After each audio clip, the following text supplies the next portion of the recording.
Hey everybody, welcome back to the Airsoftology Q&A show, the show that answers your questions, helps you in a pinch, and is also back for 2020, or is it 2020? I think it could be both. We're in the 20s now.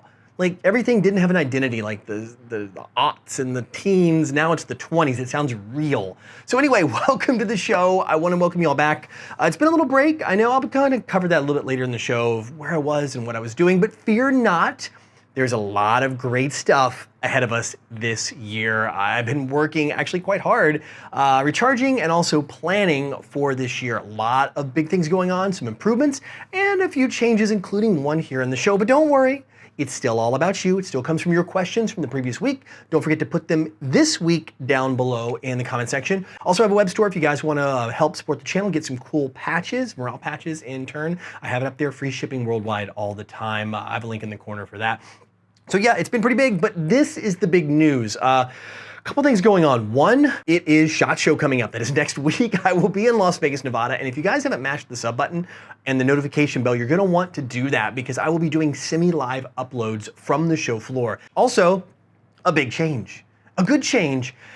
2020 is now the year of Airsoft Megastore. They're now the new partner here. They're doing the Q&A section of this video. They're on board, and that opens me up to a huge catalog of really cool products. I don't know if you guys have been following what they've been doing, but they've been bringing some really unique stuff from around the world if you guys are in the States. And of course, I'll still be covering international releases, things that you can get only in Asia market, maybe only in European market. I'll make sure this channel, or South America, this channel is for everyone. It really is. So I'm really looking forward to growing and really diving into this for the next year. A lot of big things I can't even talk about yet. So many good things coming. Anyway, enough about all that. Let's dive on into what you're really here for, and that's your questions in the Megastore mail call. Vincent Meek writes, hey Jonathan, now that 2019 is over, I'd like to know what you think of the state of Airsoft in comparison to previous years. Getting back into now, I have a field near me once again. I would love to hear your thoughts. Has the player base increased or decreased? What about the state of fields, stores, or retailers? Obviously, the overall quality of newer guns has went up. For sure, I think let's kind of walk backwards in this question. So the guns, yes, we've seen technology trickled down to the entry-level guns, and the higher-end guns are getting more and more technology. I mean, look at things like the VFC Virgo, which is actually right here behind me. That's what this is right here, that has a brushless motor out of the box. Of course, keep in mind, I know a lot of people are like, oh, Jonathan, you could get them brushless motors and put them in your guns. We're talking about the non-tech savvy people, actually getting a gun out of the box with all this stuff installed. Electronic trigger systems in here, optical sensors in some guns on the triggers. You're looking at like companies like Specna Arms are using Gate, like the Gate Aster in their products. We're seeing, and those are rather affordable but premium guns. So we're seeing a lot of companies moving forward with putting that technology into their guns. Bluetooth to program it. You look at HPA, there's just so many great things going on. Polarstar, what they're doing and driving forth in technology. I think overall, we're seeing technology move into Airsoft. It's no longer mechanical with a slight electrical component of just closing a circuit and letting the gun fire. We're seeing that electronics to give us something a little more tangible. And I think we've been talking about like, hey, this is the way it's coming, and now we're seeing it get down to even the lower ends. Like look at G&G with some of their stuff, even in their intermediate, like their mid-level stuff, and even their entry-level stuff is coming with some electronics into it. So it's a big thing. We're seeing a lot of companies make that move. Now, we're looking at the state of fields, retailers, and shops, and all that. I think what we're seeing now is a consolidation. At least I'm gonna speak to what I've done and seen in my travels outside of certain exclusion areas like Japan. It's its own crazy, amazing place to go. You should go to Japan, by the way. Place to go. And like some certain spots around the world do kind of don't follow this. What I'm seeing is a trend. They're still wildly crazy in Airsoft. But when I look across where I've traveled, what I've seen in 2019, I've seen a lot of fields and shops consolidating. This is carried over from 2018, also into 2019. We're seeing the standalone shop and the standalone field are becoming kind of a thing of the past, at least more and more so. We're seeing them combine. You're gonna have a strong shop and a strong field together. Also more indoor fields. I think you get year-long play there. People are getting bigger budgets, the business owners, and they're able to invest in an indoor field versus an outdoor field. Indoor is exponentially more expensive to run and operate than an outdoor field, and also with all the coding and codes and zoning and all the crazy stuff involved, it really is much more complicated. But we have been seeing that happen, seeing some great indoor fields continue to grow, more of them open and shops consolidate in. You look at like retailers out there opening shops inside of fields all over. I mean, it's a big thing. There's a lot of stuff going on. I think the standalone store still does well when you have a boutique component, meaning they're really good at teching, they're good at bringing in very specific items that are hard to get. I think those are still doing very well if they have a specialty in their high-end tech, high-end something that really has a draw. Otherwise, it's online retailers. They really dominate this space. They really do. And it's a shame because I think most hobbies you still want to go and touch and see and feel and all that before you make that buying decision. But overall, I think that's where we're seeing that. Now, the player base. I think the player base hasn't grown or shrunk this year. I think we saw a big shrink after 2012, 2013, maybe even 2014, and a little bit of a decline, and then it's leveled off. And I think we're seeing the players that leave are being replaced with new players that are finding the hobby and the sport. I think we're also potentially seeing a longer play cycle. In the past, I used to say, oh, 12 months, maybe 18 months, you'd lose a new player. You get a player, they play for about that long, and then they go on and do something else.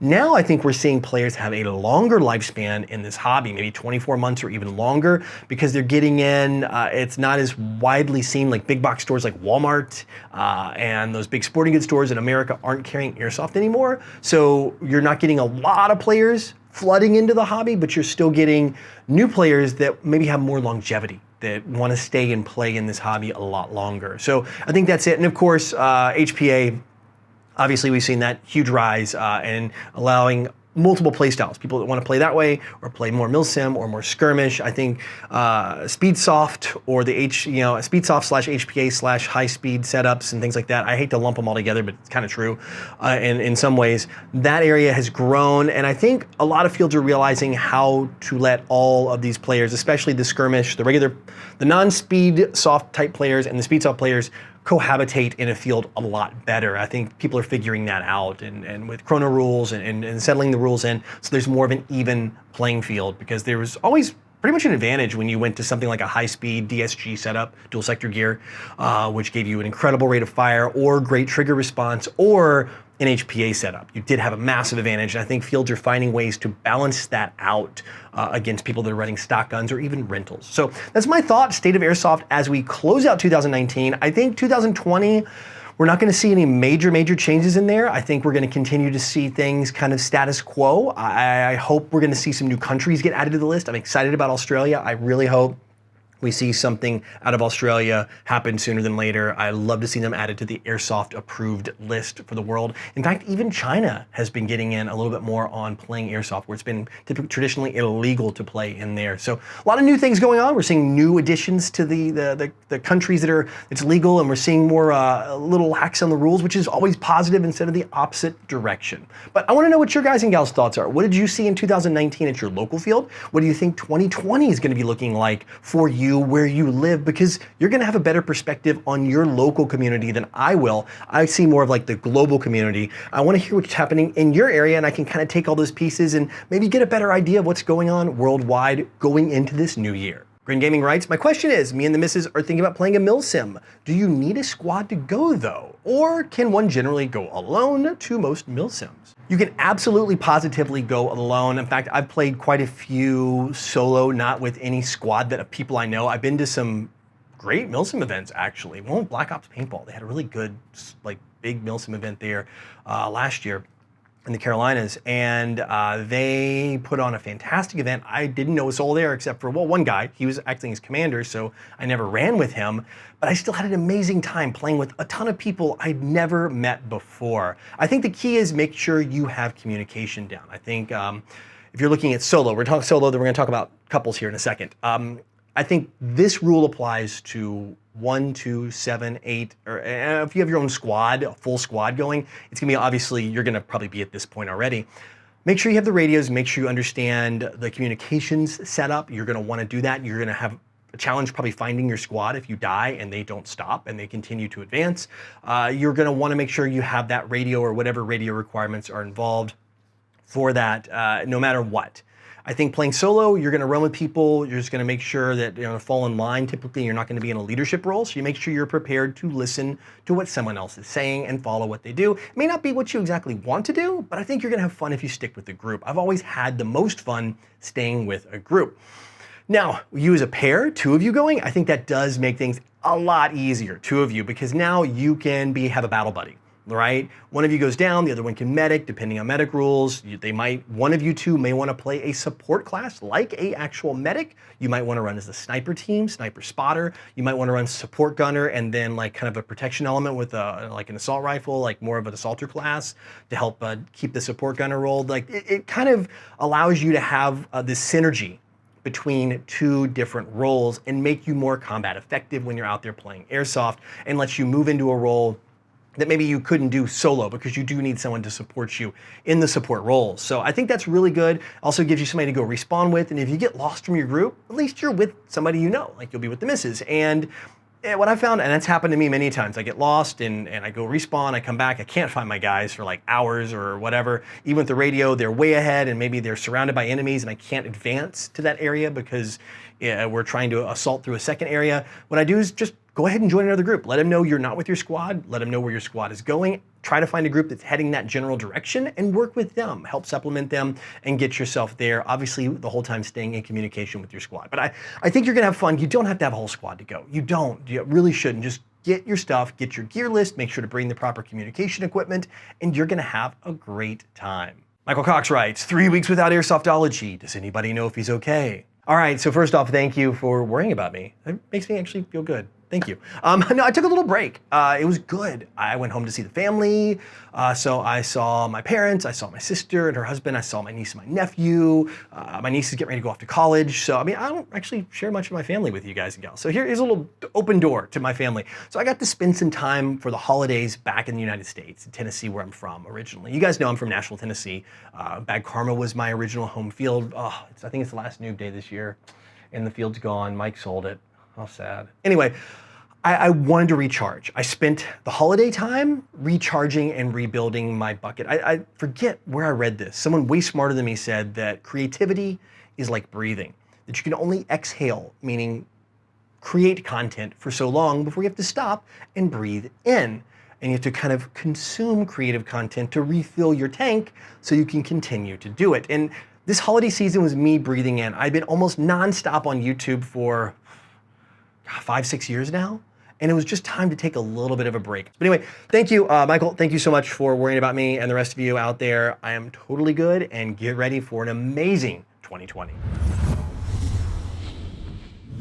All right, that is it for questions this week, which means it is time, as always, for the Code Red headsets video recommendation of the week. Let's get in the question here. This one is Spencer Askin, recommending a channel that I do love. I've recommended here a couple times before, and to start off 2020, I could not think of a better channel to recommend than SaltyOldGamer. I do like the channel. It's a good mix.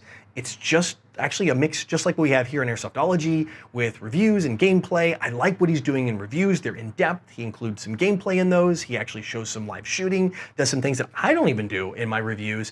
I think it's a great channel, and I think it's still underrated. At this point, it's still under 10,000 subscribers. I can't believe it. He's actually a few hundred short.